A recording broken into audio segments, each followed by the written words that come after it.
ಇಲ್ಲ, ಅನಿಲ್ ಕುಂಬ್ಳೆ ಅವ್ರ ಬಗ್ಗೆ ನಾನೊಂದೆರಡು ಮಾತಾಡೋಕ್ಕೆ ಇಷ್ಟಪಡ್ತೀನಿ. ನಾನು ಅನಿಲ್ ಕುಂಬ್ಳೆ ಅವರು ತುಂಬ ಜೂನಿಯರ್ ಕ್ರಿಕೆಟ್ ಆಡ್ತಾಯಿದ್ವಿ, ಅಂಡರ್ 15 ಆ ಸಮಯದಲ್ಲಿ ಸ್ಕೂಲಲ್ಲಿ ಆಡ್ತಾಯಿದ್ವಿ. ಆದರೆ ಅವರ ಒಂದು ಡಿಸಿಪ್ಲಿನ್ ಇದೆಯಲ್ಲ, ಅದು ಎಲ್ಲ ಪ್ರತಿಯೊಬ್ಬ ಯುವಕರು, ವಿಶೇಷವಾಗಿ ನನ್ನ ಮಗ ಅಂತ ಇವತ್ತಿನ ಪೀಳಿಗೆಯ ಯುವಕರು ಅದನ್ನು ಅನಿಲ್ ಕುಂಬ್ಳೆ ಅವರಿಂದ ಕಲ್ತ್ಕೋಬೇಕು. ಯಾಕೆಂತಂದರೆ ಅವ್ರ ತಂದೆಯವರು ಒಂದು ವೆಸ್ಪಾ ಸ್ಕೂಟ್ರಲ್ಲಿ ಅವ್ರನ್ನ ಡ್ರಾಪ್ ಮಾಡೋರು ನಾನು ನೋಡಿದ್ದೀನಿ ಪ್ರಾಕ್ಟೀಸಲ್ಲಿ. ಮತ್ತು ಅವರು ಬೆಳಿಗ್ಗೆ ಬಂದರೆ ಗ್ರೌಂಡಿಗೆ ರಾತ್ರಿ ತನಕ ಪ್ರಾಕ್ಟೀಸ್ ಮಾಡ್ತಾಯಿದ್ರು, ಬೇರೆ ಏನೂ ಇಲ್ಲ. ಅವರು is to just dream about cricket. And ಶಾಲಾ ದಿನಗಳಲ್ಲೇ ಅವ್ರ ಆಟ ನೋಡಿ ಆಗಲೇ ರಂಜಿ ಟ್ರೋಫಿ ಆಡೋಕ್ಕೆ ಶುರು ಮಾಡಿದ್ರು.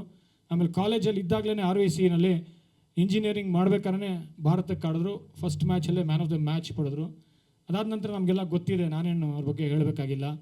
ವೆಸ್ಟ್ ಇಂಡೀಸಲ್ಲಿ ನಾನು ನಮ್ಮ ತಂದೆ TV ಮುಂದೆ ಕೂತ್ಕೊಂಡು ನೋಡ್ತಾ ಇದ್ವಿ. ಇಡೀ ಜಾ ಫ್ರ್ಯಾಕ್ಚರ್ ಆಗಿ ಇಂಜುರಿ ಆಯಿತು. ಇಂಜುರಿ ಆದಾಗ ಬ್ಯಾಂಡೇಜ್ ಕಟ್ಕೊಂಡು ಬೌಲಿಂಗ್ ಮಾಡಿ ಭಾರತವನ್ನು ಗೆಲ್ಲಿಸಿದ್ರು. ಇದೇ ಅನಿಲ್ ಕುಂಬ್ಳೆ, ನನ್ನ ಒಂದು ಸ್ನೇಹಿತ ಅನ್ನೋದಕ್ಕೆ ನನಗೆ ಹೆಮ್ಮೆಯಿಂದ ಹೇಳ್ಕೊಳ್ಳೋಕ್ಕೆ ನನಗಿಷ್ಟ ಆಗುತ್ತೆ.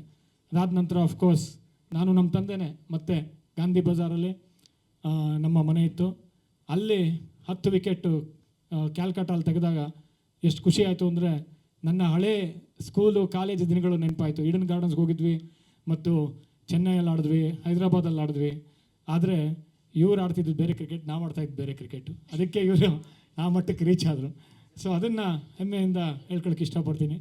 ಅದಾದ ನಂತರ ಅಫ್ಕೋರ್ಸ್ ಪುನೀತ್ ಅವ್ರ ಬಗ್ಗೆ ನಾನಿಲ್ಲಿ ಮಾತಾಡಲೇಬೇಕು. ನಾನು ಮತ್ತು ಪುನೀತ್ ಅವರು ಹೀರೋ ಆಗೋಕ್ಕೂ ಮುಂಚೆ, ಇನ್ಫ್ಯಾಕ್ಟ್ ಅವ್ರು ಬಾಲ್ಯ ನಟನಾಗಿ ಆಗಲೇ ಅವ್ರಿಗೆ ರಾಷ್ಟ್ರ ಪ್ರಶಸ್ತಿ ಬಂದಿತ್ತು. ಅದಾದ ನಂತರ ಅವರು ಸಿನಿಮಾ ಮಾಡಿರಲಿಲ್ಲ, ಹೀರೋ ಆಗಿ ಅಪ್ಪು ಬಂದಿರಲಿಲ್ಲ ಅವಾಗಲೇ ನನಗೆ ಅವ್ರ ಪರಿಚಯ. ಒಂದು ಏರೋಬಿಕ್ಸ್ ಮಾಡ್ತಾಯಿದ್ವಿ ಒಟ್ಟಿಗೆ, ಮತ್ತು ಅವ್ರ ಜೊತೆಗೆ 2 ಕ್ಲಾಸ್ ಮಾಡ್ತಾಯಿದ್ವಿ.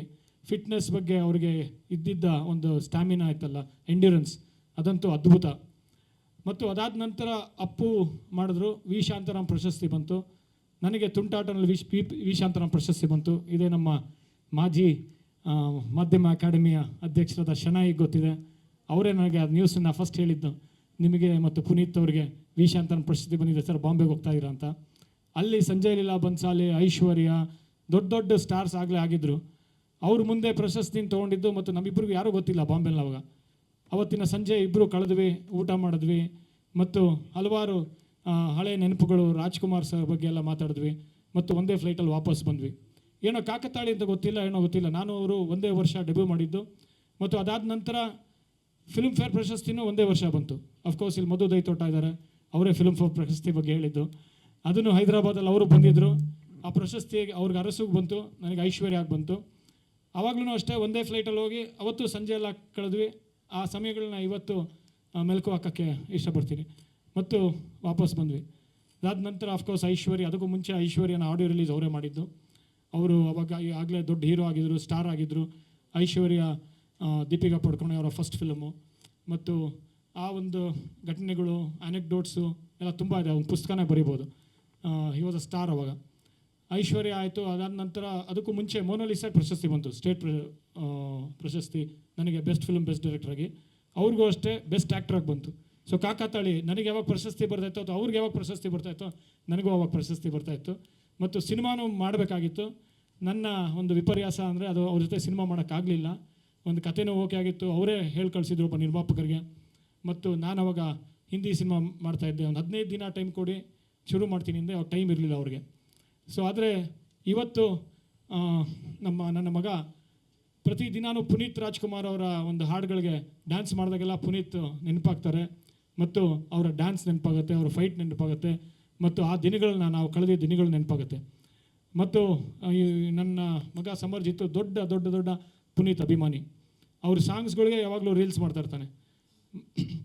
ಇವತ್ತು ನೋಡಿ, ಅವರ ಧರ್ಮಪತ್ನಿ ಆದ ಅಶ್ವಿನಿ ಪುನೀತ್ ರಾಜ್ಕುಮಾರ್ ಅವರು ಅವನ ಒಂದು ಟೀಸರ್ ಮಾಡ್ತಾ ಇರೋದು ಅವನ ಸೌಭಾಗ್ಯ ಅಂತ ಹೇಳ್ಬೋದು. ಮತ್ತು ಥ್ಯಾಂಕ್ ಯು ಅಶ್ವಿನಿ ಅವರೇ, ಈ ಕಾರ್ಯಕ್ರಮಕ್ಕೆ ಬಂದು ನಮಗೆ ಆಶೀರ್ವಾದ ಮಾಡೋದಕ್ಕೆ ಮತ್ತು ಇದೇ ಥರ ಯುವಕರಿಗೆ ಆಶೀರ್ವಾದ ಮಾಡ್ತಾಯಿದ್ದೀರಾ. ಈಗಾಗಲೇ ಹಲವಾರು ಯುವಕರಿಗೆ ಪಿಕ್ಚರ್ ಮಾಡಿದ್ದೀರಾ. ಈ ಲಾಸ್ಟ್ ವೀಕೆ ಒಂದು ಪಿಕ್ಚರ್ ರಿಲೀಸ್ ಆಯಿತು. ಇನ್ನು ಮುಂದೇನೂ ಇದೇ ಥರ ಯುವಕರಿಗೆ ಒಂದು ವೇದಿಕೆ ಮಾಡ್ತಾರೆ ಅಂತ ನಮಗೊಂದು ಭರವಸೆ ಇದೆ. Thank you very much. ಮತ್ತು ಇಷ್ಟು ಹೇಳಿ ನನ್ನ ಮಾತುಗಳು ಮುಗಿಸ್ತೀನಿ. ಇವತ್ತೆಲ್ಲ ಮಾಸ್ತಿಯವರು ಬಂದಿದ್ದಾರೆ, ಹಲವಾರು ಸ್ನೇಹಿತರು ಬಂದಿದ್ದಾರೆ, ಗೆಳೆಯರು ಬಂದಿದ್ದಾರೆ, ಫ್ಯೂಚರ್ ಸ್ಟಾರ್ ಜರುಷಾ ಅವರಿದ್ದಾರೆ ಇಲ್ಲಿ. ಹಾಂ